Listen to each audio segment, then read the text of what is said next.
सनातन धर्म में एक शब्द बहुत महत्व रखता है, आश्रम। आश्रम शब्द संत महात्माओं के साधनात्मक निवास को भी कहते हैं। ब्रह्मचर्य, गृहस्थ, वानप्रस्थ, संन्यास इत्यादि मर्यादागत परिस्थितियों को भी आश्रम कहा जाता है। और आधुनिक परिप्रेक्ष्य में अलग अलग संप्रदायों के जो मठ हैं, जो मुख्यालय हैं या जो प्रमुख केंद्र हैं, उनको भी आश्रम की संज्ञा दी गई है। अब आश्रम शब्द सामान्यतया हमारे सनातन धर्म में शास्त्रोक्त धर्म को कहा जाता है। शास्त्र ने जिस प्रकार के कर्तव्य का निरूपण किया है, उसमें चतुर्विध प्रकार के शास्त्रोक्त धर्म की आश्रम संज्ञा है। आश्राम्यन्ति स्वं स्वं तपश्चरन्त्यत्र, अपने चित्त को शांत करते हुए आध्यात्मिक मार्ग में बढ़कर जो व्यक्ति तपस्या का आचरण करता है, उसकी अलग अलग स्थितियों के अनुसार क्या धर्म मर्यादा वर्णित है, इसी को आश्रम कहा गया है। इसमें ब्रह्मचर्य, गृहस्थ, वानप्रस्थ, संन्यास, इन आश्रमों की बात आप सब जानते हैं। वर्ण और आश्रम दोनों को मिलाकर वर्णाश्रम शब्द का प्रयोग किया जाता है। जो आश्रम युक्त व्यक्ति होता है उसको आश्रमिक कहा जाता है। जो आश्रम युक्त नहीं होता है या अन्य आश्रम में जाकर फिर उससे नीचे वाले आश्रम उतर जाता है, उसको आरूढ़ पतित कहा जाता है, अनाश्रमी कहा जाता है।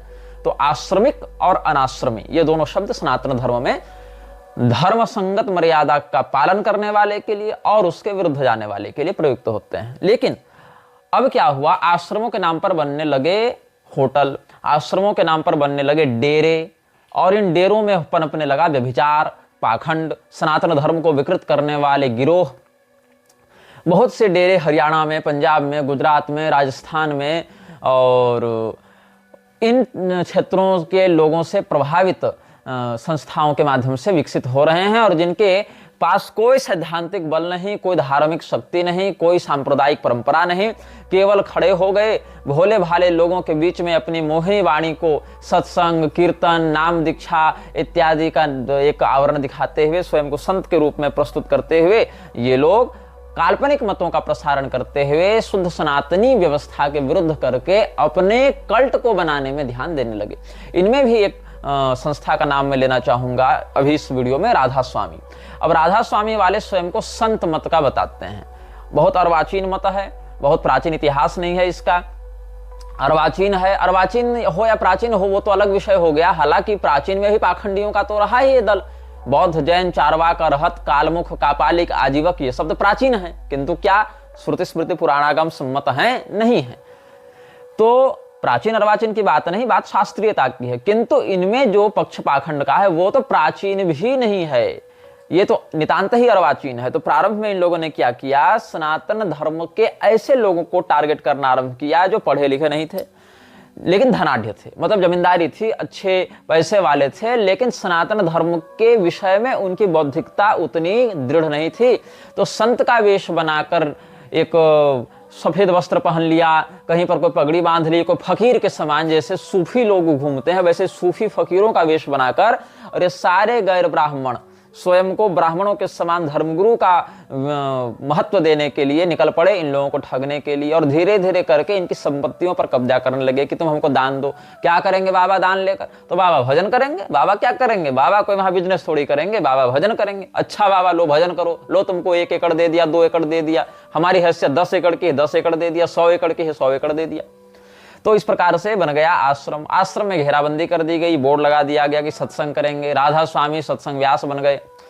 अब लोगों को जोड़ना है तो लोग कैसे जुड़ेंगे? लोग जुड़ेंगे भगवान के नाम पर। तो बोले कि राधा शब्द तो भगवान का ही है। राधा, कृष्ण, दुर्गा, सीता, राम, शिव, पार्वती ये सब तो परब्रह्म के वाचक हैं, कहीं पुरुषात्मक रूप से, कहीं प्रकृत्यात्मक रूप से, कहीं पुरुष माध्यम से, कहीं प्रकृति माध्यम से, लेकिन ये सब ब्रह्मवाचक शब्द हैं। तो राधा स्वामी मतलब भगवान कृष्ण होंगे। राधा स्वामी, राधाकांत, राधा रमण, राधिका नाथ ये सब तो भगवान कृष्ण के पर्याय हैं। तो राधा कृष्ण ही राधा स्वामी हो गए, ऐसा भ्रम हुआ लोगों को। तो आ गए तो खूब कीर्तन करवाया गया, राधे राधे करो, राम राम करो, कृष्ण कृष्ण करो। 1 सप्ताह 2 सप्ताह ये लोग भगवान का कीर्तन करवा देंगे। लोगों को लगेगा ये तो गजब चीज हो गई, ये तो कोई पाखंड नहीं, कोई प्रपंच नहीं, कोई विलासिता नहीं, कोई परिग्रह नहीं, ये सब तो केवल भगवत भजन करने वाले रमते जोगी हैं। फिर यहीं से प्रारंभ होता है कि अब हम जो कह रहे हैं वो करो। तो शुक्राना गुरुजी एक पैदा हो जा रहे हैं कहीं कहीं। गुरुजी का शुक्राना बस करो, गुरु जी का शुक्राना करो, गुरु जी के चरणों में लोटे रहो और अंधविश्वास फैलाते रहो। और इधर राधा स्वामी वाले भी राधा स्वामी राधा स्वामी राधा स्वामी करते रहो, लेकिन यहाँ राधा स्वामी कौन है? ये राधा स्वामी तो गुरु जी बन के बैठे हुए हैं, संत मत के प्रवर्तक के रूप में बैठे हुए हैं। संत कौन है? ब्राह्मणा श्रुति शब्दाश्च देवानां व्यक्त मूर्तयः, ये सब परिभाषा संत की होती है। ब्रह्मांड पुराण में देख लो, मत्स्य पुराण में देख लो, गरुड़ पुराण में देख लो, वो संतत्व तो है नहीं, श्रुति में अधिकारी नहीं, श्रुति का खंडन उल्टे कर दे रहे हैं, वेद मर्यादा का खंडन उल्टे कर दे रहे हैं। फिर क्या किया इन लोगों ने? जब वोट बैंक इनके पास हो गया तो वोट बैंक जिसके पास होता है नेता उसके चरण चाटते हैं। जिस समय आसाराम बाबू के पास वोट बैंक दिख रहा था, मोदी वहां जाकर खूब माथा टेकता रहा। बाद में उसी मोदी शाह की जोड़ी ने आसाराम बाबू को ऐसा फंसाया, ऐसा जेल भेजा कि बार बार गवाहों के और आरोपी के बयान बदलते रहने के बाद भी, साक्ष्यों के सिद्ध न होने के बाद भी व्यक्ति को बेल तक नसीब नहीं हुई। जबकि जग्गी वासुदेव पर भी तमाम आरोप अनेक प्रमाणों के साथ लगाए जा रहे हैं, लेकिन उसके साथ तो अमित शाह बैठकर कार्यक्रम करेगा, क्योंकि नेताओं को नीति नियम से मतलब नहीं है। नेताओं को मतलब है जनाधार और सिंडिकेट से, कि सिंडिकेट का कितना पावर चल रहा है। पावर चलेगा तब तक झुकेंगे, नहीं चलेगा उखाड़ के फेंक देंगे, बस इतना ही होना है। तो जब डेरों का सिंडिकेट बढ़ने लगा, पावर बढ़ने लगा, तो रामपाल पैदा हो गया, राम रहीम पैदा हो गया, राधा स्वामी पैदा हो गया, धन निरंकार पैदा हो गया, अलग अलग लोग पैदा हो गए। अपने आप को सर्वोच्च सर्वसमर्थ जगदीश्वर के तुल्य बताने लग गए। केवल हमारी पूजा करो, हमारे आश्रम में आ जाओ, हमसे जुड़ जाओ, जो हमसे नहीं जुड़ेगा वो मूर्ख है, पाखंडी है, अंधविश्वासी है, हम असली वैज्ञानिक सत्य बताएंगे, सत्य का मार्ग दिखाएंगे। इस दावे के साथ इन्होंने किसानों की जमीनें कब्जा करना आरंभ कर दिया, इन्होंने किसानों की जमीनें हड़पना आरंभ कर दिया। अब किसानों की जमीनें जो हैं वो बहुत बार ऐसे क्षेत्रों में होती थी जहां पर कोई उनका वैल्यूएशन अच्छे से नहीं कर पा रहा था, मतलब वहां दूर दराज वाले प्रांत हैं। तो लॉन्ग टर्म इन्वेस्टमेंट करने के लिए इन लोगों ने दान पत्र लिखवाकर अथवा बहुत ही कम दामों में, सरकारी रेट से भी कम दामों में उन जमीनों को एक्वायर करना, खरीदना आरंभ किया और सैकड़ों एकड़ की संख्या में, हजारों एकड़ की संख्या में खरीदना प्रारंभ किया। और धीरे धीरे करके कहीं कम कहीं अधिक, कहीं कम कहीं अधिक, बस जमीन खरीदते गए, बाउंड्री मारते गए, जमीन खरीदते गए, बाउंड्री मारते गए। और इस प्रकार से राधा स्वामी सत्संग व्यास के बैनर तले हजारों एकड़ भूमि पर कब्जा कर लिया गया, कहीं दान पत्र के माध्यम से, कहीं पर कम मूल्य में रजिस्ट्री करा के माध्यम से। और इन लोगों ने फिर क्या किया? अपना सत्संग व्यास का बोर्ड लगा दिया और वहां पर अपनी असत साहित्य को बेचना प्रारंभ किया, लोगों को मूर्ख बनाना प्रारंभ किया। तो क्या ये धर्म का प्रचार कर रहे हैं? नहीं। आप पढ़ें इनकी पुस्तकों को तो क्या कहते हैं ये लोग, जो राधा स्वामी सत्संग व्यास से अध्यात्म का मार्ग ये सब पुस्तक प्रकाशित है, उसमें आप देखिए 98-99 ये सब में देखिए पृष्ठों में अध्यात्म का मार्ग प्रकाशित है और बहुत कुछ इन्होंने पुस्तकें लिखी हैं। फिर तीसरा पैरा 6 लाइन ये सब हमने यहाँ पर लोगों ने भी भेजा, हमने भी क्रॉस वेरीफाई किया। तो बहुत कुछ तो लोग भेजते हैं कि हमारे पास ये सामग्री है, इसको देखिए, ये सब बातें भी हैं। फिर हम उनको पढ़ते हैं, क्रॉस वेरीफाई भी करते हैं कि जो भेज रहा है वो सामग्री सही है कि गलत है, या उसमें और कोई प्रासंगिक बात तो नहीं, या फिर कहीं कोई असंदर्भित बात तो नहीं। तो जब हम देखते हैं कि ये बातें पुष्ट हैं और इन बातों का संबंध हमें समझ में आता है, तब उन बातों को भी जोड़कर हम बता देते हैं। बाकी हमको जो अपने शोध से बताना है वो तो हम बता ही रहे हैं, लेकिन अगर उसी शोध से जुड़ी हुई कोई ऐसी बात भी कोई प्रामाणिक रूप से बताता है तो हम उसको भी सम्मिलित करते हैं। तो इन्होंने क्या लिखा है कि प्राचीन धर्म ग्रंथों में वेदों का विशेष स्थान है, इन्हें सबसे प्राचीन धर्म ग्रंथ माना जाता है। शताब्दियों पहले जब वेदों को लिखित रूप नहीं दिया गया था, शायद संस्कृत वर्तमान अस्तित्व में नहीं थी तब, और संस्कृत वर्णमाला भी तब अस्तित्व में नहीं थी, शायद संस्कृत वर्णमाला तब अस्तित्व में नहीं थी। उस समय वेदों को इतना पवित्र माना जाता था कि पिता अपने पुत्र को मौखिक रूप से कान में धीरे धीरे इस तरह वेदों का ज्ञान देते थे कि कोई दूसरा न सुन सके। हालांकि वेद अपने ज्ञान तथा प्राचीन ग्रंथ दोनों के कारण पूजनीय है। बहुत अच्छी बात है, लेकिन यहाँ पर एक आपत्तिजनक बात क्या है कि इसके अनुसार वेदों को तब लिखा गया, तब बताया गया या तब रचना की गई। लिखा गया तो नहीं कह सकते, क्योंकि इन्होंने स्पष्ट किया है कि संस्कृत वर्णमाला का अस्तित्व तब नहीं था। तो भैया तुम बोल रहे हो तो वर्णमाला के बिना बोल ले रहे हो, बिना व्याकरण के बोल ले रहे हो, बिना शब्द विन्यास और व्याकरण शब्दानुशासन के ही तुम बोल ले रहे हो, बिना वर्गों का ज्ञान हुए, बिना वर्णों का वर्गीकरण किए हुए तुम बोल ले रहे हो। अस्तु, चलो इनके कुतर्क को मान भी यदि लें राधा स्वामी वालों को, तो केवल मौखिक रूप से संवाद हो रहा था और लिखित रूप से संवाद नहीं हो रहा था। मतलब कि क को कैसे लिखना है, लिपिबद्ध रूप से किस वर्ण को किस आकृति से संकेत करना, ये नहीं था। चलो मान लिया दुर्जनतोष न्याय से, श्रुति शब्द है, बोलते गया पिता और सुनते गया पुत्र, प्राप्त हो गया। लेकिन आगे देखो कैसे इस प्रकार से लोगों को भ्रमित करते हैं। आगे कहते हैं, परंतु यह भी सत्य है कि संत मत, मतलब राधा स्वामी मत, आध्यात्मिक दर्शन शास्त्र की सबसे प्राचीन विधि है जो वेदों से कई युग पहले अस्तित्व में आ गई थी। मतलब वेद अनादि पौरुषेय नहीं है, वेद तो अर्वाचीन है, राधा स्वामी मत ही प्राचीन है। ये इन लोगों का कुतर्क सुन लो। आगे देखो क्या कहते हैं। फिर भी आगे इस बात में संदेह है कि इसकी प्रतिष्ठा केवल वेदों से भी पुराना होने के कारण होती, तो आधुनिक विचारक इसकी ओर ज्यादा ध्यान नहीं देते। आजकल संत मत की इतनी अधिक महत्ता है जो, क्योंकि यह प्रामाणिक सत्य है। मतलब वेदों की जो ये लोग काल गति बताते हैं, वेदों का समय निर्धारण करते हैं, उससे पहले राधा स्वामी को बताते हैं और कहते हैं कि राधा स्वामी मत इतना प्राचीन है, इतना विशुद्ध है, इतना तत्व निरूपक है कि आजकल के बड़े बड़े विद्वान भी इसको मानने के लिए विवश हो गए हैं। अरे भैया, वो विद्वान ही नहीं है जो मान रहे हैं, वो तो लोक विलासिता में फंसे हुए जड़मती लोग हैं जिनको शास्त्रीयता का शकार भी ज्ञात नहीं है। अब वेदों के विषय में क्या कह रहे हैं कि ऋग, यजुः, साम, अथर्व ये सब 4 वेद हैं और वेदों को समझने में वही मुश्किलें सामने आती हैं जो अन्य धर्म ग्रंथों को समझने में।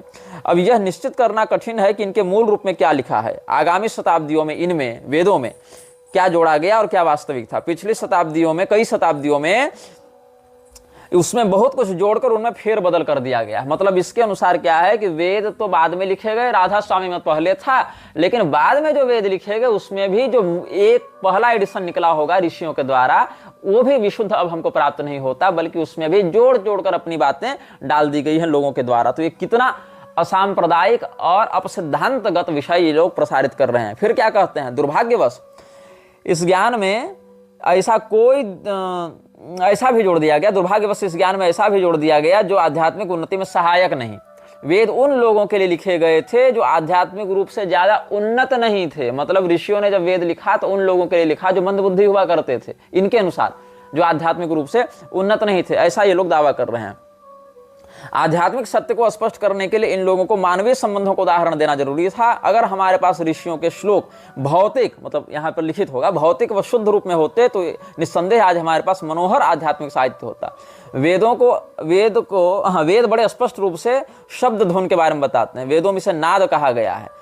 वेद की रचना करने वाले ऋषियों को पवित्र नाद के कुछ स्तरों का अनुभव था। मतलब पूरा नहीं, वेद की रचना करने वाले ऋषियों को कुछ स्तर का अनुभव था, राधा स्वामी वालों को पूरा है।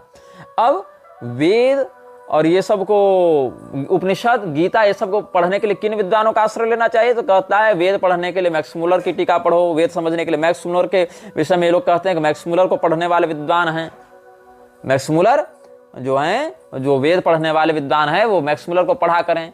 गीता पढ़ने के लिए अरविंदो को पढ़ा करो। अब मैक्स मुलर क्या था? बोर्डन प्रोफेसर था। बोर्डन प्रोफेसर क्या होता है इसके विषय में हम तब बताएंगे जब हम विवेकानंद की बात करेंगे। तो बोर्डन प्रोफेसर था, एक पोस्ट होता है बोर्डन प्रोफेसर। बोर्डन ने वो संस्कृत प्रोफेसर का पोस्ट बनाया था भारत को क्रिश्चियन बनाने के लिए। ये बाद में बताएंगे, ये सब ऑक्सफोर्ड विश्वविद्यालय सब की बातें हैं। तो मोनियर विलियम्स और मैक्स मुलर में झगड़ा चल रहा था इसी पद को लेकर। ये सब चुनाव 1860 ईस्वी में हुआ था। ये सब पर हम बाद में बताएंगे बोर्डन प्रोफेसर क्या होता था। तो मैक्स मुलर लोगों को क्रिश्चियन बनाने के लिए ऐसा कर रहा था, उसी को पढ़ने की सलाह ये लोग दे रहे हैं। अरविंदो घोष ये खुलेआम मैक्स थियन की चेलिन, जो फ्रीमेसन्स का सदस्य था, उसकी पत्नी, और मैक्स थियन की चेलिन जो कि कायरो का एक ऑकल्ट प्रैक्टिशनर था, उसका निकटवर्ती व्यक्ति रहा, जिसका बड़ा भाई खुद फ्रीमेसन्स में था। तीसरी बात, रॉबर्ट ई ह्यूम का उपनिषद भाष्य पढ़ लो। ये सारे ईसाई, अंग्रेज या इनसे जुड़े हुए लोगों को पढ़ने के लिए राधा स्वामी कहता है। मतलब वेद को अगर पढ़ना है तो इनके दृष्टिकोण से पढ़ो, ईसाइयत की नजर से पढ़ो, ताकि तुमको शुद्ध ज्ञान मिलेगा नहीं। और फिर बताएंगे कि वेद तो कुछ नहीं भैया, ये तो प्रक्षिप्त ग्रंथ है, इनमें जोड़ तोड़ करके सब सिद्धांत विरुद्ध बातें डाल दी गई। और हमारे जो ऋषि वेद लिखे थे वो भी बहुत पहुंचे हुए नहीं थे, वो नाद के कुछ स्तरों को जानते थे, और बाकी और जो कम ज्ञानी है उनके लिए वेद लिख दिया गया। लेकिन राधा स्वामी मत तो अति प्राचीन है, और राधा स्वामी मत तो बहुत विशुद्ध है और अपरिवर्तित है। मतलब इसके रूप में कोई छेड़छाड़ नहीं हुई है।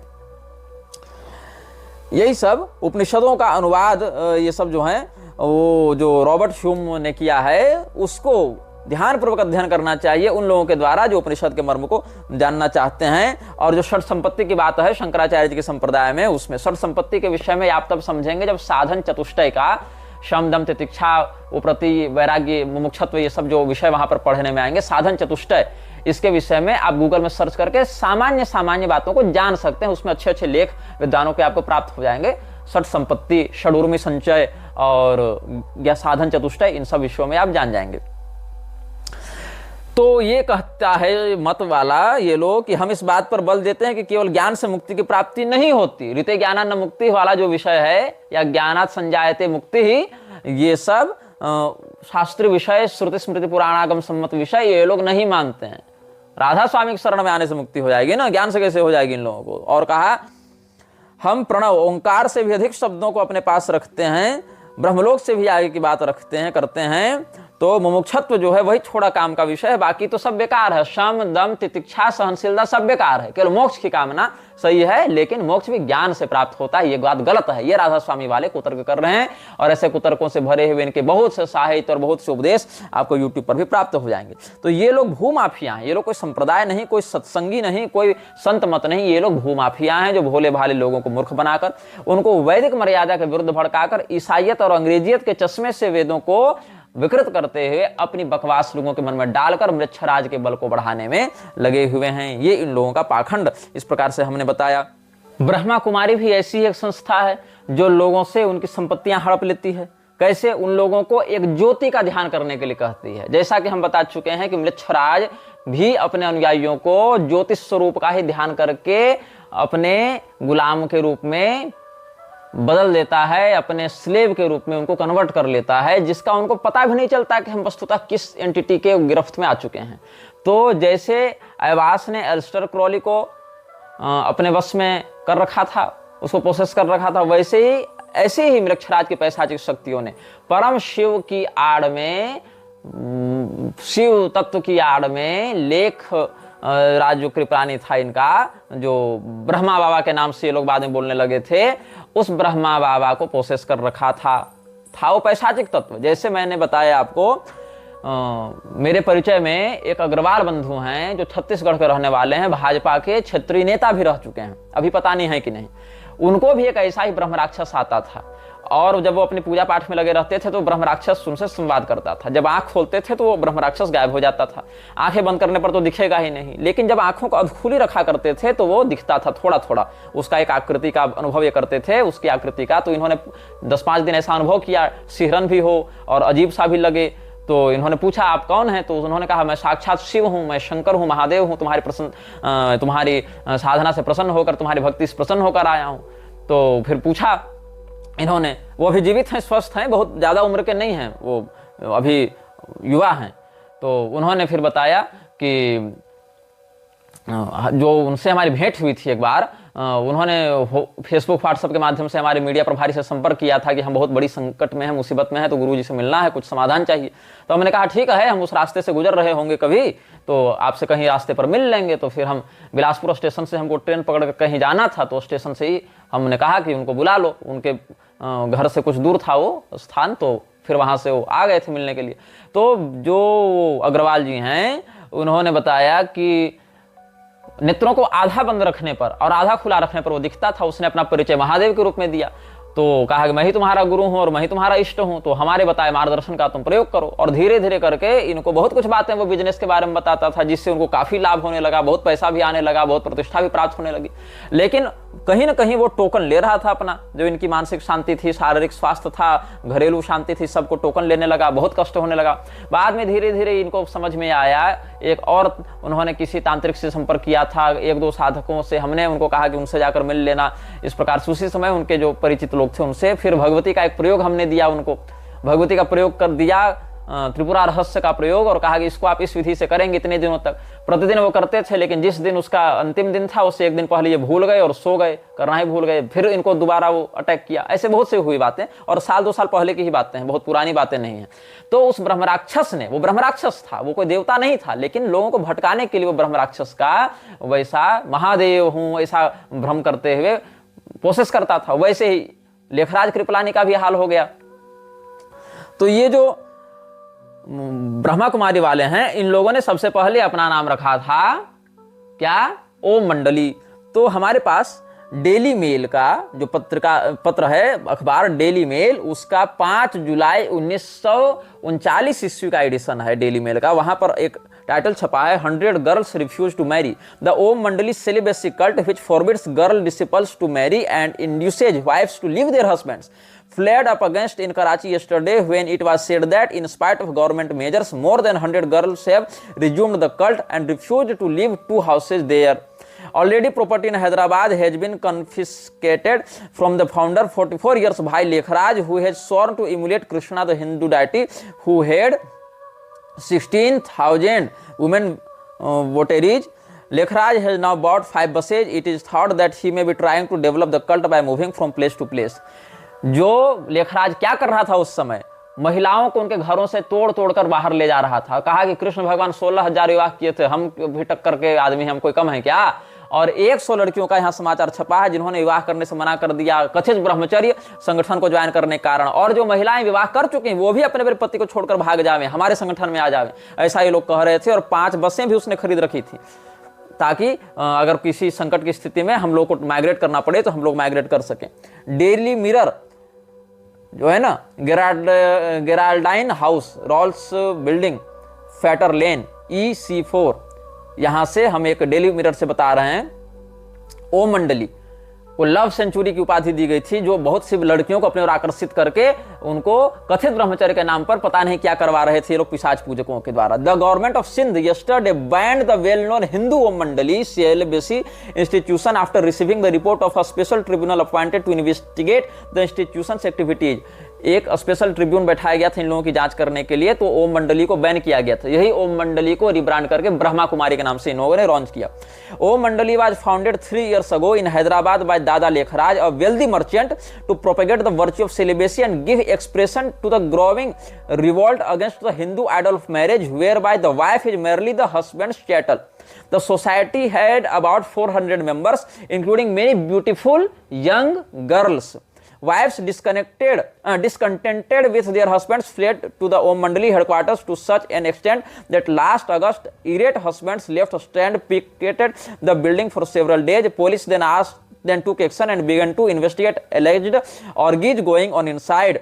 The movement had enjoyed great popularity in Hyderabad, said the Associated Press. बहुत से सुंदर और जवान लड़कियों को अपने ओर आकर्षित करके ब्रह्मचर्य के नाम पर ये लोग अपने ग्रुप में सम्मिलित करवाते थे और ऑर्गी प्रैक्टिसेज में लगे रहते थे। इन सब विषयों को आप गूगल में सर्च करके जान सकते हैं।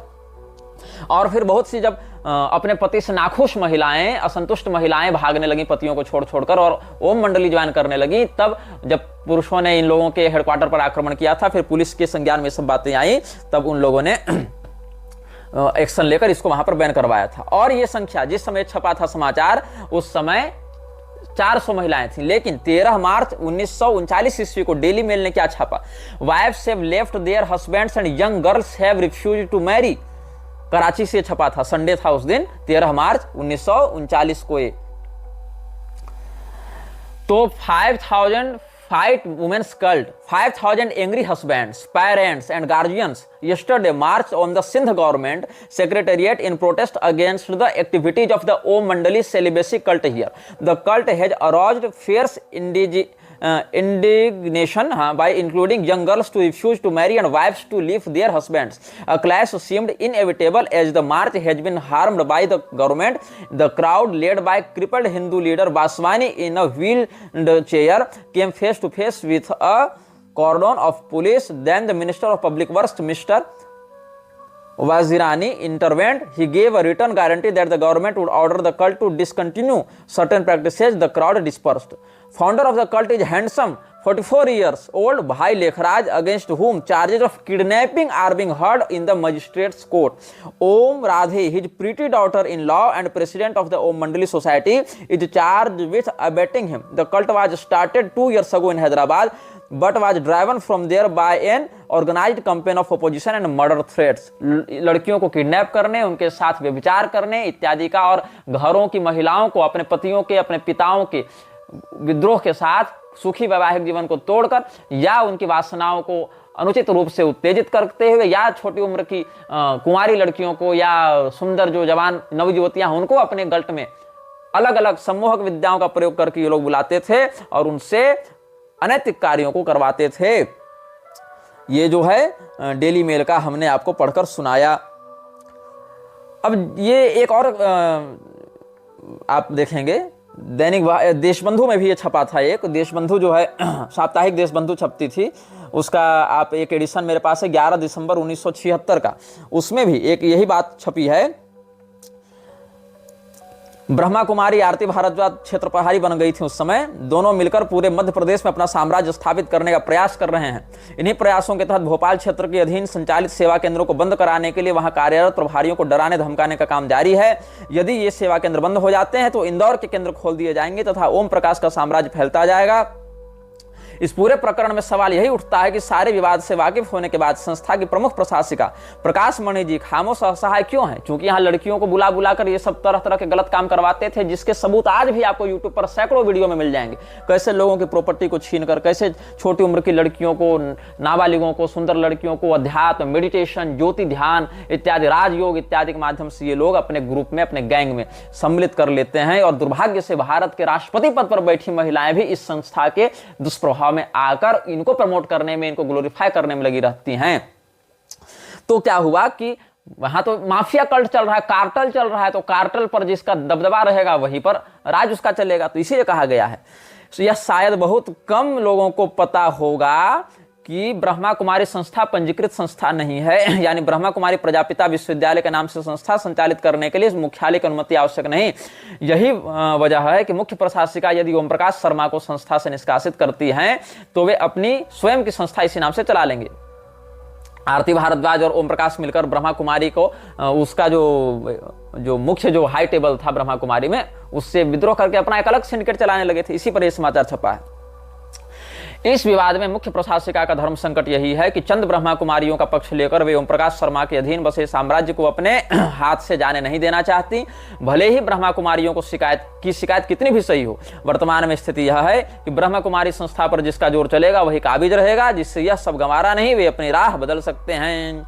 कुल मिलाकर प्रजापिता लिखते हैं ऐसे, ब्रह्मा कुमारी विश्वविद्यालय में ईश्वरीय साधना या उपासना नहीं बल्कि धन संपत्ति व साम्राज्य विस्तार का संघर्ष चल रहा है, जिसे बचाए रखने की व्यवस्था ने संस्था की मुख्य प्रशासिका जो प्रकाश मणि थी उस तक को खामोश कर दिया है। ये साप्ताहिक देशबंधु में छपा हुआ समाचार था। और दैनिक भास्कर ने 13 दिसंबर 1986 ईस्वी को इंदौर से शनिवार को ये 40वें वर्ष का 357वां अंक जो छपा था, वहां पर एक आर्टिकल छापा है दैनिक भास्कर ने, वो भी मैं पढ़कर आपको सुना दे रहा हूं। ब्रह्मा कुमारियां छली जा रही हैं, उनके साथ ब्लैकमेल किया जा रहा है, ज्योति बिंदु स्वरूप परमात्मा के नाम पर वे पीटी जा रही हैं, धार्मिकता गायब हो चुकी है। इंदौर जोन पूरी तरीके से अधार्मिक कृत्यों में संलग्न है। वहां की ब्रह्मा कुमारियां प्रपंचों में फंस चुकी हैं। ज्योति बिंदु को सब कुछ बताकर नई जिंदगी शुरू करने का दर्शन उन्हें ब्लैकमेल करवाने को बाध्य कर रहा है। यह सब उन ब्रह्मा कुमारियों ने कहा है जो जैसे तैसे जोन की परिधि से बाहर भागी हैं। उनका मत है कि ब्रह्मा प्रजापिता ब्रह्मा कुमारी ईश्वरी विश्वविद्यालय के सिद्धांत जितने पुनीत हैं उसके लोग उतने ही गलीज हैं। अब सिद्धांत तो पुनीत है नहीं, इनको क्या सिद्धांत के बारे में पता था? सिद्धांत ही गलीज है तब तो लोग गलीज हुए ना। सिद्धांत कुछ है नहीं, बकवास है कि 5-6 साल का चारों युग होता है, हर 5-6 साल के बाद घटना रिपीट होती है। ब्रह्मा विष्णु महेश से बड़े हमारे लेखपाल दादा हैं, लेखराज दादा हैं, और 84 बार मनुष्य योनि लेनी है, और एक बार जो मनुष्य बना वो अगले जन्म में फिर मनुष्य बनेगा, फिर मनुष्य बनेगा, और एवरेज निकालें तो 5000 साल में 84 बार मनुष्य बनेगा। तो एवरेजली देखें तो 60 साल से अधिक किसी की उम्र हो ही नहीं सकती है। तो ये सारी बकवासों को भर के इन लोगों ने पैशाचिक मतों के माध्यम से केवल संपत्ति बटोरो और वो जो अनाम लक्ष्य की ज्योति है उससे लोगों को जोड़ो, बस यही इनका है काम। तो ये आगे अखबार में लिखता है कि जो तथ्य सामने आए हैं उससे लगता है कि ब्रह्मा कुमारियों का इंदौर जोन भी उसके निर्देशक ओम प्रकाश शर्मा की स्वार्थ पूर्ति का केंद्र बनकर रह गया है। बताया जाता है कि शर्मा ने संस्था की बुनियादी नीति, नियमों व सिद्धांतों को ताक में रखकर अनेक ब्रह्मा कुमारियों के जीवन को बर्बादी के कगार पर पहुंचा दिया है। आरोप है कि संस्था में उठी उचित विरोध की आवाज को दबाने के लिए ओम प्रकाश भाई जी बहनों के साथ मारपीट, भोजन में जहर मिलाकर पागल कर देने, अनर्गल आरोप लगाकर बहनों को बदनाम करने, संस्था से बाहर जाकर अनिश्चित जीवन जीने के लिए मजबूर कर देने से लगाकर गुंडों का सहयोग लेने जैसे हथकंडे अपनाते रहे हैं। अब तक व्यवस्थाओं और संस्थागत अनुशासन के कारण ब्रह्मा कुमारियां चुपचाप सहती रही हैं, किंतु निदेशक की दतियां अब उनकी सहनशक्ति से बाहर हो रही है। धर्मानुशासन के ताले टूट गए हैं। इंदौर जोन में पनपते फैलते कथित अधार्मिक माहौल के प्रतिकार के सिलसिले की शुरुआत करने का साहस किया है 42 वर्षीय ब्रह्मा कुमारी पुष्पा श्रीवास्तव, 33 वर्षीय पद्मा बहन और भ्राता सुरेंद्र जैन ने। इंदौर जोन के निदेशक ओम प्रकाश शर्मा के अमानवीय कृत्यों का सुस्पष्ट ब्यौरा प्रधानमंत्री को प्रेषित करके इन लोगों ने न्याय की गुहार की है। विगत 16 वर्षों से प्रजापिता ब्रह्मा कुमारी ईश्वरीय विश्वविद्यालय की नियमित सदस्य और 13 वर्षों से संस्था के प्रति तन मन से समर्पित ब्रह्मा कुमारी पुष्पा श्रीवास्तव द्वारा प्रधानमंत्री राजीव गांधी को भेजे गए शपथ पत्र के अनुसार युवतियों और महिलाओं को ब्रह्मा कुमारी बनने के लिए उकसाया जाता है और संस्था के प्रति समर्पित होने वाली बहनों को अपने घर से नगद रुपया, सोना, चांदी, जेवर, बर्तन और अन्य कीमती चीजें राजी से या चुरा कर लाने के लिए बाध्य किया जाता है। खुद पुष्पा बहन ने समर्पण के समय, सोच लो कब का है, 80-90 के दशक का समाचार है ये, तो क्या कह रहा है, 15-25 हजार रुपये नगद, 10 तोला सोना और 8,000 रुपये मूल्य की सामग्री इंदौर जोन को अर्पित की थी।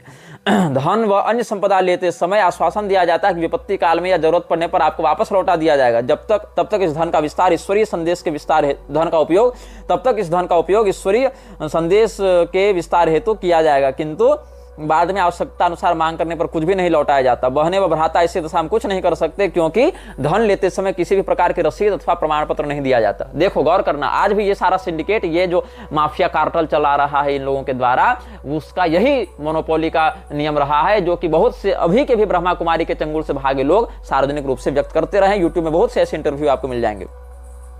शपथ पत्र में आरोप है कि संस्था को समर्पित ब्रह्मा कुमारियों को इंदौर जोन के निदेशक इस निर्देश के साथ अपने अधीनस्थ सेवा केंद्रों पर तैनात करते हैं कि वहां आध्यात्मिक उद्देश्य से आने वाले ईश्वरीय सदस्यों से ईश्वरीय सेवा के नाम पर अधिकाधिक चंदा वसूल कर इंदौर भेजे। संस्था मुख्यालय के निर्देश नहीं होने के बावजूद जोन इंचार्ज ने प्रत्येक ब्रह्मा कुमारी को निश्चित अवधि में निश्चित धनराशि अनिवार्य रूप से इंदौर कार्यालय भेजने के निर्देश दे रखे हैं, जिसका पालन न करने पर अथवा कम राशि भेजने पर ब्रह्मा कुमारी को प्रताड़ित किया जाता है, उसे अक्षम व बागी करार दिया जाता है तथा बार बार विभिन्न केंद्रों पर भटकाकर मानसिक यातनाएं दी जाती हैं। शपथ पत्र में कहा गया है कि इंदौर जोन के अधीनस्थ 30 सेवा केंद्रों से ब्रह्मा कुमारियों के द्वारा एकत्रित कर टैक्स जो वसूल रहे थे, इंदौर जोन को भेजे गए बगैर हिसाब के धन में भी 30 सेवा केंद्रों से ब्रह्मा कुमारी द्वारा एकत्रित कर इंदौर जोन को भेजे गए बगैर हिसाब के धन में भी जोन निदेशक ओम प्रकाश और प्रशासिका आरती बहन 60 गांठ कर भारी गोलमाल करते हैं। संस्था का नियम है कि प्रत्येक सेवा केंद्र से प्राप्त धन का हिसाब एक निश्चित प्रारूप के फॉर्म व रजिस्टर में दर्ज करके मुख्यालय माउंट आबू भेजा जाना चाहिए, किंतु ऐसा होता नहीं। निदेशक ओम प्रकाश मुख्यालय को धोखा देने के लिए अपने जोन के प्रत्येक सेवा केंद्र पर दोहरा हिसाब रखवाते हैं और चंदे के रूप में प्राप्त मोटी रकम डकार जाते हैं। यह भी आरोप है कि ओम प्रकाश ने ब्रह्मा कुमारियों द्वारा सेवा केंद्रों से एकत्रित चंदा राशि के दम पर न्यू पलासिया इंदौर में लाखों की लागत से ओम शांति भवन के नाम पर जोन मुख्यालय का निर्माण करवाया। इस भवन में इंदौर नगर निगम की अनुमति लिए बिना गैरकानूनी रूप से एक विशाल तलघर, एक बेसमेंट भी बनाया गया है। पता नहीं उस तहखाने में क्या चल रहा था। इस गुप्त तहखाने में ओम प्रकाश व उनकी सहयोगी आरती बहन द्वारा अनेक बार संदिग्ध व्यक्तियों के साथ आयोजित गुप्त बैठकों का चश्मदीद गवाह होने का दावा शपथ पत्र में किया जाता है। किन पैशाचिक संस्थाओं के साथ उस तहखाने में ये लोग क्या रिचुअल्स कर रहे थे, क्या सैटनिक डेमोनिक समनिंग्स कर रहे थे, ये तुम सोच सकते हो कि लोगों से चंदा वसूल करके, जबरदस्ती मनी लॉन्ड्रिंग करके, माफिया के समान पैसा हफ्ता वसूल करके एक भवन बनाया जाता है और भवन में एक बेसमेंट बनाया जाता है जहां संदिग्ध लोग आकर संदिग्ध गतिविधियां करते हैं। यह राजीव गांधी को भेजे शपथ पत्र में लिखा गया है। यह भी कहा जाता है कि अपने जोन को साम्राज्य मानकर उसके विस्तार की अति महत्वाकांक्षा में इंदौर जोन निदेशक ने अपने पड़ोसी जोन भोपाल व जयपुर के अनेक सेवा केंद्रों को बंद करवाकर अपने जोन के सेवा केंद्रों की स्थापना हेतु कई हथकंडे अपनाए, जिसमें दूसरे जोन की ब्रह्मा कुमारियों को भगाने के लिए, उन्हें डराने धमकाने, केंद्रों को खाली करवाने के लिए, आवास स्वामी को भयभीत करने, सेवा केंद्रों का ताला तोड़कर कब्जा कर लेने, गुंडों का सहयोग लेने तथा सामान फेंकवाने जैसे कृत्य भी शरीक हैं। भोपाल जोन के निदेशक महेंद्र भाई व जयपुर जोन के अनेक बहनों ने समय समय पर ओम प्रकाश की गलत हरकतों के विरुद्ध शिकायतें की हैं। विरोध का दमन आगे कैसे, शपथ पत्र में वर्णित तथ्यों के अनुसार ओम प्रकाश की गलत हरकतों व अनुचित व्यवस्थाओं के विरुद्ध अनेक बार विरोध पनपा है, परंतु पंजाब से आए ओम प्रकाश जी साम दाम दंड भेद की नीति अपनाकर उसे कुचलते रहे हैं। इसकी आगे का आपको हम बता ही चुके हैं कि कैसे ओम प्रकाश और आरती भारद्वाज की मिली भगत से मारपीट करके सबको वहां पर प्रताड़ित करके युवतियों के साथ अत्याचार किया जाता रहा है। इसे ही दैनिक भास्कर इंदौर का आगे देखिए क्या वर्णन है कि उनके अधीन कार्य करने वाली 60 से अधिक ब्रह्मा कुमारियों में अधिकांश को उन्होंने ही समर्पित करवाया है, अतः संस्था के बजाय व्यक्तिगत रूप से उनके प्रति समर्पित हैं। ओम प्रकाश जी अपने विरोधियों के सफाई हेतु बखूबी उनका उपयोग करते हैं। ब्रह्मा कुमारियों ने विरोधी व्यक्ति के खिलाफ झूठे आरोप पत्र भिजवाने, चारित्रिक लांछन लगाने तथा संस्था मुख्यालय पर प्रधान दादी प्रकाशमणि के समक्ष अपने पक्ष में समर्थकों का प्रदर्शन करवाने जैसे काम किए जाते हैं। इतने पर भी उद्देश्य पूरा न हो तो खिलाफ बोलने वाले व्यक्ति के विरुद्ध ब्रह्मा कुमारियों से पुलिस में झूठी रिपोर्ट दर्ज करवाने, गुंडों से पिटवाने व अपने उच्च संबंधों का फायदा उठाकर विभिन्न अड़चनों में उलझा देने जैसे कृत्य जोन निदेशक के लिए मामूली बात है। अन्याय के बावजूद खामोशी से उसे सहने और जोन निदेशक का समर्थन करने की एक प्रमुख वजह निदेशक ओम प्रकाश द्वारा ब्रह्मा कुमारियों व भ्राताओं को किया जाने वाला ब्लैकमेल है। संस्था की व्यवस्था के अनुसार प्रत्येक समर्पिता ब्रह्मा कुमारी का साप्ताहिक व भ्राता को पाक्षिक चार्ट भेजा जाता है। इन चार्टों में एक निश्चित प्रारूप के कुछ सवालों के जवाब देना होते हैं। भ्राताओं को भेजे जाने वाले पाक्षिक प्रपत्र में प्रश्न क्रमांक 6 एवं ब्रह्मा कुमारियों को भेजे जाने वाले साप्ताहिक चार्ट में क्रमांक 5 में वर्णित सवाल के जवाब में ब्रह्मा कुमारी व भ्राता को यह बताना पड़ता है कि आपके द्वारा मनसा वाचा कर्मणा क्या भूले हुई, जबकि ख भाग में यह पूछा जाता है कि आपने अपने साथियों को कौन सी भूलें करते हुए देखा और सुधार के लिए आपने क्या किया। इस प्रारूप को भरने के पीछे उद्देश्य यह है कि प्रत्येक ब्रह्मा कुमारी व भ्राता अपनी भूलें व पाप स्वीकार कर शिव बाबा को समर्पित कर दें, मतलब कन्फेशन करवाएं। नियमानुसार जोन में आए इस चार्ट को बगैर पढ़े जला दिया जाना चाहिए। मतलब हमने कन्फेस कर दिया, शिव जी को पहुंच गया, फिर बिना पढ़े उसको जला देना चाहिए। परंतु आरोप है कि जोन निदेशक ओम प्रकाश और प्रशासिका आरती बहन चार्ट को खोल कर केवल पढ़ते हैं, बल्कि उन्हें जलाने के बजाय भूलों के पत्रों को संभाल कर रखते हैं तथा जरूरत पड़ने पर हस्तलिखित भूलों के आधार पर ब्लैकमेल करते हैं। शपथ पत्र के अनुसार जोन निर्देशक ओम प्रकाश के गलत हथकंडों में सहभागी बनने से इंकार करने पर खुद ब्रह्मा कुमारी पुष्पा श्रीवास्तव को उनका कोपभाजन बनना पड़ा और वह आज इतनी प्रताड़ित हो चुकी हैं कि आत्महत्या के बारे में सोचने लगी हैं, क्योंकि 42 वर्ष की उम्र में अब समाज में वापस लौटकर सामान्य जीवन जीने की तमाम संभावनाओं के द्वार बंद हो चुके हैं। पुष्पा बहन के अनुसार मार्च 83 ईस्वी के मार्च में उन्हें जोन के नीमच केंद्र पर नियुक्त किया गया। इस समय इंदौर में भवन निर्माण के लिए अधिकाधिक धन एकत्र करने का आदेश थे, जिसकी पूर्ति हेतु कोशिशें कर पुष्पा बहन ने उस समय 75,000 की नकदी, सीमेंट, पत्थर आदि का सहयोग करवाया। किंतु इस कार्य में प्रमुख अवरोध यह आया कि नीमच के सेवाधारी कार्यकर्ता इस बात के खिलाफ थे कि नीमच से एकत्र किया गया पैसा इंदौर में खर्च हो। इस बारे में नीमच केंद्र के प्रमुख निष्ठावान सेवाधारी कार्यकर्ता सुरेंद्र जैन के नेतृत्व में कुछ भ्राताओं ने संस्था मुख्यालय माउंट आबू जाकर यह मंशा जाहिर की कि नीमच से एकत्र धनराशि को इंदौर भेजने के बजाय नीमच में ही ओम शांति भवन के निर्माण में लगाया जाए। मुख्यालय को इस बात पर कोई आपत्ति नहीं थी, किंतु ओम प्रकाश भाई जी को अपने एक छत्र साम्राज्य में यह घोर दखलंदाजी का कार्य लगा और उन्होंने पुष्पा बहन को निर्देश जारी किया कि वह सुरेंद्र जैन पर गंदे आरोप लगाकर नीमच पुलिस थाने पर रिपोर्ट दर्ज करवाएं, लेकिन वह ऐसा नहीं कर पाई। अवज्ञा से क्रोधित ओम प्रकाश ने किसी बहाने पुष्पा भवन को जोन मुख्यालय ओम शांति भवन इंदौर बुलवाया और एक कमरे में बंद कर बाहर ताला डाल दिया। 4 दिन तक बगैर खाना पानी के उन्हें उसी स्थिति में कैद रखा गया। उन पर अनर्गल आरोप लगाए गए। ओम प्रकाश की समर्थक बहनों ने पुष्पा बहन के साथ मारपीट की और स्वयं जोन निदेशक ओम प्रकाश जी और प्रशासिका आरती बहन ने आतंकित किया और मानसिक यातनाएं दी। जैसे तैसे अपने भाई के हस्तक्षेप से पुष्पा बहन अपनी मां के पास पहुंच पाई और वहां से सीधे संस्था मुख्यालय माउंट आबू जाकर प्रमुखा दादी प्रकाश मणि के समक्ष अपने साथ हुए तथा इंदौर जोन में चल रहे अत्याचारों का ब्यौरा पेश किया। दादी जी ने ओम प्रकाश भाई जी को बुलवाया और सभी को संस्था की बदनामी का वास्ता देकर विवाद समाप्त करने की समझाइश की और पुष्पा बहन को पुनः नीमच केंद्र की इंचार्ज बनाकर भेजा। 33 वर्षीय पद्मा बहन ने भी अब अपनी जबान खोली है। उनके शपथ पत्र में वर्णित स्थितियां बेहद मार्मिक और अमानवीयता का कच्चा चिट्ठा है। पद्मा बहन पिछले 13 वर्षों से संस्था के नियमित सदस्य तथा 76 ईस्वी में संस्था को समर्पित हुई। समर्पण के समय पद्मा के माता पिता व भाइयों द्वारा जीवन निर्वाह के लिए दिया गया 11 तोला सोना, लगभग 10,000 नगद, उपयोग हेतु स्वेटर बुनने की मशीन, 2 गैस चूल्हे, हजारों के बर्तन व कीमती गोटे किनारी कपड़े पद्मा ने सभी कुछ संस्था को सौंप दिए। उन्हें कोई रसीद इंदौर जोन से नहीं दी गई। पद्मा बहन द्वारा प्रधानमंत्री को भेजे गए शपथ पत्र में वर्णित तथ्यों के अनुसार समर्पण के बाद और से तक उनके मन में ओम जी के प्रति श्रद्धा रही, किंतु धीरे धीरे उनकी असलियत उजागर हुई। अनेक बहनें इनकी शोषणवादी प्रवृत्ति व धन संग्रहण हेतु भारी दबाव से घबराकर घर लौटने लगी। इसी समय एक प्रकरण और सामने आया। शपथ पत्र में कहा गया कि ओम जी द्वारा वरिष्ठ ब्रह्मा कुमारी प्रकाश निवासी गुड़गांव को, यहां पर लाइन बदल गई है, मैंने गलत पढ़ दिया। शपथ पत्र में कहा गया कि ओम जी द्वारा वरिष्ठ ब्रह्मा कुमारी प्रकाश निवासी गुड़गांव को भोजन में धीमा जहर खिलाया गया, जिसके परिणाम स्वरूप ब्रह्मा कुमारी मरी तो नहीं किंतु वह पागल हो गई और 3 माह तक ग्वालियर पागल खाने में उसका उपचार हुआ। बाद में ओम जी ने प्रकाश को भगा दिया और अपनी विश्वास पात्र ब्रह्मा कुमारी आरती भारद्वाज को मुख्यालय से स्वीकृति लेकर जोन इंचार्ज बनवा दिया ताकि मनमानी करने में आसानी हो।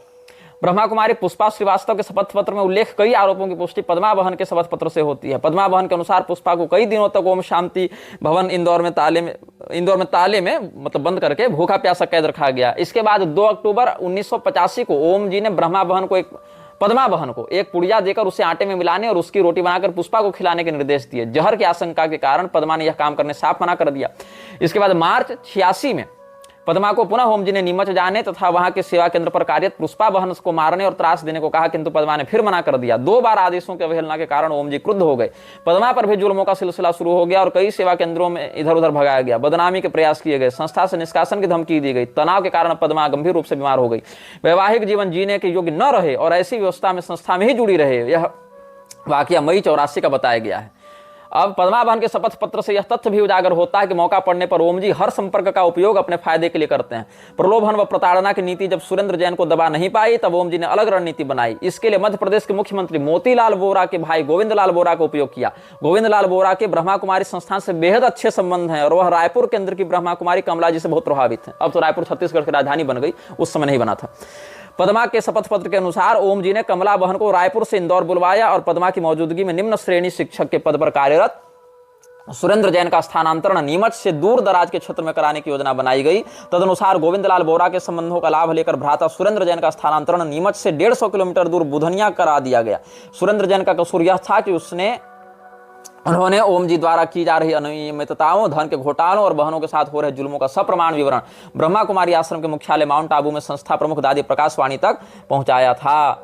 इंदौर जोन में सेवा करने वाली उक्त दोनों ब्रह्मा कुमारियों ने जोन निदेशक ओम जी द्वारा किए गए अत्याचारों के विरुद्ध प्रधानमंत्री और संस्था प्रमुखा दादी प्रकाश मणि तक गुहार करने की कोशिश की है, किंतु ऐसी अनेक ब्रह्मा कुमारियां हैं जो अपनी तमाम संपदा और जीवन का सुनहरा समय संस्था को अर्पित करने के बाद घर लौटने पर विवश हो गई और आज समाज के लिए तिरस्कार और घर परिवार के व्यंग बाणों के बीच असामान्य जीवन जी रही हैं। भ्राता सुरेंद्र जैन ने इस प्रतिनिधि को बताया कि 1969 में इंदौर जोन की स्थापना के बाद अब तक इस जोन से 25 ब्रह्मा कुमारियों को इतना परेशान व हताश किया गया कि वे मजबूरन घर लौटी। जैन के अनुसार केंद्र छोड़ने वाली ब्रह्मा कुमारी की सूची इस प्रकार है।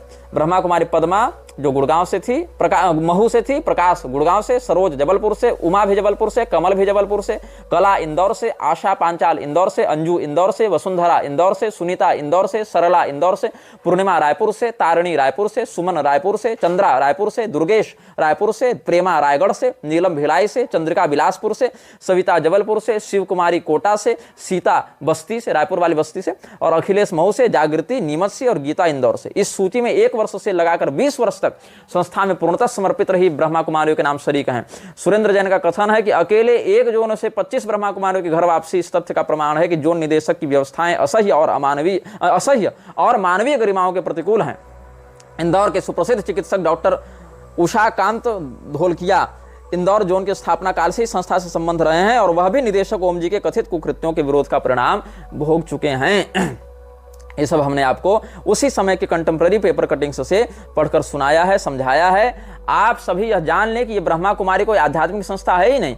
ब्रह्मा कुमारी सीधे सीधे माउंट आबू की भूमाफिया संस्था है जो लेखराज के द्वारा स्थापित की गई थी, जो लेखराज स्वयं को कृष्ण भगवान के सापेक्ष 16,000 लड़कियों का पति बनाना चाहता था और इन 16,000 नवयुवतियों को उनके विवाहिता होने के बाद भी या अविवाहिता होने के बाद भी, विवाहिता हो तो पति छोड़कर हमारे पास आ जाओ, कुमारी हो तो शादी नहीं करूंगी ऐसा संकल्प लेकर हमारे पास आ जाओ, लेकिन सुनो आओगी तो अकेले मत आना, खूब सोना चांदी गहना जेवर लाकर यहाँ पर लेकर आना और हमें दे देना और तुम इन सभी चीज से मुक्त हो जाना, अपना फ्लैट हमारे नाम कर देना, तुम इनसे मुक्त हो जाना, अपने गहने हमारे पास जमा कर देना, तुम इन चीजों से मुक्त हो जाना। और सरकारी जमीन को कैसे इन लोगों ने माउंट आबू में कब्जा किया है इस विषय पर भी लोगों ने हमें प्रमाण भेजे हैं और उस जमीन का जो प्रभाव है पॉश कॉलोनीज में या जंगल की जमीनें, पहाड़ की जमीनें, वन विभाग की जमीनें, सरकारी जमीनें, प्राकृतिक जमीनें, इनको ये सारी संस्थाएं कब्जा करके रखती हैं। लेकिन चूंकि नेताओं से इनका खूब बढ़िया उठना बैठना है, साठ गांठ है, नेता लोग वोट बैंक के लालची हैं और इनके पास जनाधार होता है, ऊपर से महिलाएं हैं, कौन भिड़ने जावे, 10 तरह के आरोप लगा देती हैं महिलाएं। इसीलिए इन लोगों के षड्यंत्र को दबाना सरकार के लिए अगर रुचि हो भी तो बहुत कठिन हो जाता है, उस समय की सरकारों के लिए भी, अभी के लोगों के लिए भी। बाकी रही हिंदुओं की बात, तो हिंदू तो इतना अधिक परंपरा विमुख हो गया है कि ऐसी माफिया कार्टेल चलाने वाली जो गिरोह वाली स्त्रियां हैं, संस्थाएं हैं, उनको भी संत मानता है, उनके भाषण करवाता है, ग्लैमर वर्ल्ड का प्रयोग करके उन समस्त ब्रह्मा कुमारियों जैसी संस्थाओं के आकर्षक मोहक व्यक्तित्व सम्मोहक शक्तियों का, पैशाचिक शक्तियों का आश्रय लेकर और उनके द्वारा जो सुंदर सुंदर लड़कियों को प्रस्तुत करके उनसे भाषण दिलवाया जाता है, उन सभी स्थानों पर लोग जाते हैं, आकर्षित होते हैं, उनके अनुयायी बनते हैं, अपनी संपत्तियां उनको सौंपते हैं। आगरा में, बागपत में ये सब का अलग अलग हमारे पास सुसाइड केस का प्रमाण उपलब्ध है। फॉरेस्ट लैंड कैप्चर कैसे किया गया था, कैसे ब्रेन वॉश किया जा रहा है, किरण बेहरा का मर्डर सुसाइड केस इत्यादि का हमारे पास प्रमाण उपलब्ध है। यहाँ पर बहुत कुछ है इसमें। और जो न्यूज कटिंग्स हैं, केस जो इन पर कितने सारे चल रहे हैं, भूमाफियाओं के, जो ग्वालियर केस है, भोपाल का केस है, कैसे हिंदू महिलाओं को ये लोग अपने संस्था से जोड़कर ब्रह्मा कुमारी संस्था को 14 से 20 साल की लड़कियों को अपनी ओर आकर्षित करने में बड़ी रुचि रहती है। क्या करते हैं ये लोग, ट्रेंड सुंदरियों को, युवतियों को, 14 से 20 साल तक की सुंदर कन्याओं को बहका कर फांस कर ले उड़ते हैं, दूर देशस्थ अपने अड्डों में भेज देते हैं। धनिक युवकों को उन लड़कियों के माध्यम से फंसवा कर उनसे धन ऐंठ लेते हैं। साधारण लोग और अधिक आयु की प्रौढ़ा स्त्रियों को ये कम पसंद करते हैं। लेकिन जहां सुंदर लड़कियां हैं उनको जल्दी लाओ और उनसे उन धनी लड़कों को अपने पास फंसवाओ जिनके पास अच्छा पैसा है। और श्रृंगारस, उत्तेजक गानों के रिकॉर्ड इन सत्संगों में बजाए जाते हैं। लेखराज को परमात्मा बताकर उसी का ध्यान करने कहा जाता है। चित्रों में ब्रह्मा, विष्णु, महादेव के जो त्रिदेव हैं उनमें ब्रह्मा का स्थान पर लेखराज का चित्र बताया जाता है और उसकी पत्नी को आदि देवी सरस्वती कहकर उसका चित्र बना दिया जाता है। मैजिक लालटेन से सिनेमा दिखाते हैं और बड़े बड़े नेता, मंत्री, राज्यपाल, राष्ट्रपति के फोटो अपने साथ दिखाकर कहते हैं कि बड़े बड़े लोग हमारे प्रभाव में हैं। इसीलिए इन समस्त लोगों को मूर्ख बनाने के हथकंडों को अपनाकर ये लोग केवल एक कार्टल चला रहे हैं। ऐसे ही आबू रोड में ब्रह्मा कुमारी आश्रम में सेवादार की मौत के बाद पोस्टमार्टम पर भी संदेह गहराया। इस प्रकार से बहुत से पेपर कटिंग हमारे पास प्राप्त हो रहे हैं, लोगों के द्वारा भेजे गए। जितने भी ये सब ओम मंडली वाले गिरोह के लोग थे और कन्या समर्पण समाज ये लोग चला रहे हैं। पंचम सिंह नाम का जो दस्यु सम्राट नहीं था पहले, जो पहले खूब ब्रह्मा कुमारी का प्रचार करवाया, वो उसका भी आरोप रखा बाद में कि ब्रह्मा कुमारी संस्था के लोग धर्म और अध्यात्म के नाम पर मनोवैज्ञानिक तरीके से लोगों को अपने जाल में फंसाकर उनके जीवन का उपयोग करते हैं और मनगढ़ंत ज्ञान सुनाकर दान के नाम पर संपत्ति लूटकर खुद के लिए महलों जैसे आश्रम बनाकर ऐशो आराम के साधन जुटाते हैं। पंचम सिंह जो था उसको भी अलग अलग करोड़ों की संपत्ति ये लोग हड़प लिए, उसको भी ब्रेन वॉश करके अपने यहाँ बुला लिए और बाद में जब 1980 में जेल से रिहा होकर ब्रह्मा कुमारी ज्वाइन किया था, बाद में इसको दिया गया था कि आश्वासन की तुम्हारा हम हमेशा भरण पोषण करेंगे, लेकिन ये लोग उसका सारा पैसा लेकर उड़ गए। इसके भी बड़े सारे वीडियो, फोटो ये सब वायरल हुए थे, बहुत सारा इसका इंटरव्यू वायरल हुआ था। और इसीलिए इसने कहा था कि जब पैसा पास था तो घर आते थे ये लोग, पैसा समाप्त तो हो गया तो आना जाना भी छोड़ दिए। इसीलिए ब्रह्मा कुमारी से बच्चियों को रखें दूर, जीवन होने से बचाएं, जीवन बर्बाद होने से बचाएं। ये पेपर कटिंग भी छपी हुई थी यहाँ पर। परम पिता परमात्मा और उनके दिव्य कर्तव्य नाम से ये लोग बीच में भगवान विष्णु को और इधर अपना लेखराज को और उधर महादेव जी का फोटो छापकर कहता है ब्रह्मा कुमारी का गिरोह कार्टल कि ये जो लेखराज है यही असली ब्रह्मा है। तो इस प्रकार से ब्रह्मा कुमारी के विरुद्ध बहुत कुछ आपको ऑनलाइन भी मिल जाएगा, बहुत कुछ हमने भी बता दिया है, बाकी आप स्वयं भी शोध करके जान सकते हैं कि कैसे ये लोग शिव बाबा के नाम पर और स्वयं को हिंदू संस्था के रूप में प्रोजेक्ट करते हुए लक्ष्मी नारायण की फोटो कहीं लगाकर, कहीं शिव पार्वती का फोटो लगाकर, कहीं पर लेखराज और उसकी पत्नी को ब्रह्मा सरस्वती बताकर लोगों की संपत्ति को हड़पते हुए उनको यौन रूप से कुंठाग्रस्त बनाकर अमीर लोगों को फांसने के लिए राजयोग, मेडिटेशन, ईश्वरीय विश्वविद्यालय इत्यादि के नाम पर लोगों का यौन शोषण करते हुए, आर्थिक मानसिक शोषण करते हुए ये सारे लोग लगे हुए हैं मूर्ख बनाने में, धन दोहन करने में, कार्टल चलाने में। और इन समस्त लोगों को इसी प्रकार से बहिष्कृत किया जाना चाहिए जैसा आप किसी भी आतंकवादी संगठन को बहिष्कृत करते हैं। इनका आतंकवाद बंदूक से नहीं दिमाग से चल रहा है ना, और उसके बाद ये कार्टल चलाकर लोगों के पूरे बसे बसाए जीवन को उजाड़ने में लगे हैं। तो ऐसे राधा स्वामी, ब्रह्मा कुमारी जैसे अलग अलग भूमाफिया कार्टल संस्थाओं से आप दूर रहें, अन्यथा मृक्षराज की शक्तियां ही आपके विनाश का कारण बनेंगी। यह वीडियो जल्द ही हटा दिया जा सकता है। कृपया थर्ड पार्टी ऐप्स का उपयोग करके डाउनलोड करें। आप इस वीडियो को अपने चैनल पर फिर से अपलोड भी कर सकते हैं।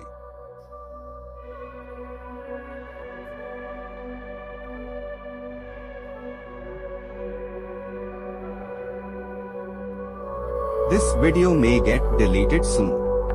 Please download using third party apps. You may also re-upload this video on your channels. Thank you.